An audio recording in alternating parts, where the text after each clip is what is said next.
नमस्कार साथियों, global south times में आपका स्वागत है।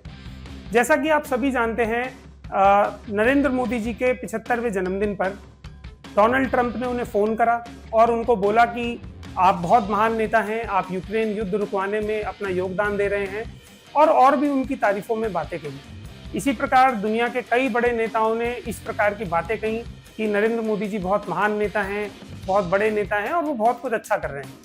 तो दोस्तों, हमारे देश के विपक्ष में बहुत सारे लोगों ने इसको क्रिटिसाइज करा, पीआर स्टंट बताया। शायद हमारे देश के विपक्ष को ऐसा लगता है कि शायद दुनिया के सभी नेताओं को खरीद करके इस तरीके की स्टेटमेंट कहलवाई जा रही हैं। वो केवल देश की बात ही नहीं हो रही थी, वो पूरे दुनिया भर के, चाहे न्यूजीलैंड के पीएम हो, चाहे ऑस्ट्रेलिया के पीएम हो, चाहे यूके के पूर्व पीएम हो, सबके बारे में ऐसा सोच रहे थे। तो ये कितनी मूर्खता भरी बात अपने आप में है, ये तो कहने की कोई बात ही नहीं है। उसके बाद दोस्तों देखा गया कि मोदी जी जो है उन्होंने एक रैली करी और उसके अंदर साफ साफ कहा कि अब हमारा देश न्यूक्लियर ब्लफ यानी किसी न्यूक्लियर धमकी से नहीं डरेगा और हम वही एक्शन लेंगे जो हमारे देश के लिए जरूरी होगा।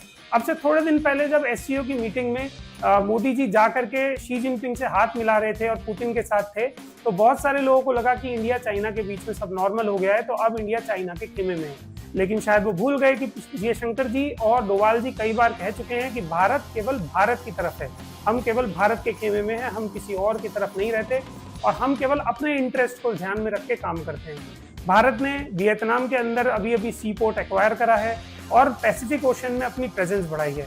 साउथ चाइना सी के अंदर भारत फिलीपींस के साथ मिलकर अपनी प्रेजेंस ऑलरेडी बढ़ा रहा है और इस तरीके से चाइना को चारों तरफ से घेरने का प्रोग्राम बना चुके हैं। क्योंकि जैसा कि आप जानते हैं, मोदी जी ने भी कई बार कहा है, भय बिन होए न प्रीत। तो ऐसा नहीं है कि चाइना हमसे दोस्ती करने को बहुत तत्पर है और चाइना को ऐसा अचानक से लग गया है कि भारत बहुत अच्छा देश है और उसके साथ हम दोस्ती कर लें।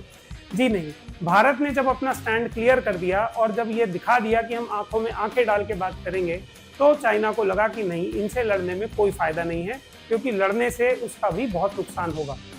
वहीं अमेरिका ने पिछले कई दिनों से हमारे साथ ट्रेड वॉर करके ये देख लिया कि भारत झुकने वाला नहीं है। ये जो नया भारत है ये झुकेगा नहीं, ये आत्मसम्मान के साथ खड़ा रहेगा। खैर, ये अमेरिका के राष्ट्रपति की बहुत बड़ी सामरिक गलती थी कि उन्होंने ये सोचा कि वो भारत को टैरिफ के दम पे झुका लेंगे, लेकिन भारतीय सरकार की सूझबूझ और भारत के लोगों के विश्वास के भरोसे हमारा देश अभी भी आगे बढ़ता जा रहा है, जबकि पूरा यूरोप और अमेरिका में मंदी का व्यापक असर देखने को मिल रहा है। दोस्तों, यूं तो हमारा देश बहुत बड़ा है और हमारे देश में काफी आबादी है, लेकिन मोदी जी ने जिस प्रकार से ये कहा है कि हम देश से सभी अवैध नागरिकों को, यानी कि जो दूसरे देश के नागरिक हैं और अवैध तरीके से हमारे देश में रह रहे हैं, उनको बाहर निकालेंगे। अब इसका क्या तात्पर्य है? आप मान के चलिए कि एक रफ आंकड़े के अनुसार हमारे देश में लगभग 3 से 4 करोड़ ऐसे लोग रह रहे हैं जो हमारे देश के नागरिक नहीं है और वो हमारे देश की सारी सुविधाओं का इस्तेमाल कर रहे हैं, हमारे देश की नौकरियां खा रहे हैं और हमारे देश के लोगों का जो संसाधन है उसको लूट रहे हैं। तो अगर आप इमेजिन करें, इतने सारे लोग सडनली 3 से 4 करोड़ लोग यहाँ से बाहर हो जाते हैं और वो जो वैकेंसीज क्रिएट होंगी, वो जो वैक्यूम क्रिएट होगा, उसको भरने के लिए हमारे ही देश के लोग इस्तेमाल में आएंगे। तो इस तरीके से जॉब क्रिएशन में बहुत मदद मिलेगी। ये सरकार विजनरी है और इसको पता है कि जॉब क्रिएशन में केवल जॉब क्रिएट ही नहीं करना है, जो जॉब चोरी कर रहे हैं उनको भी रोकना है।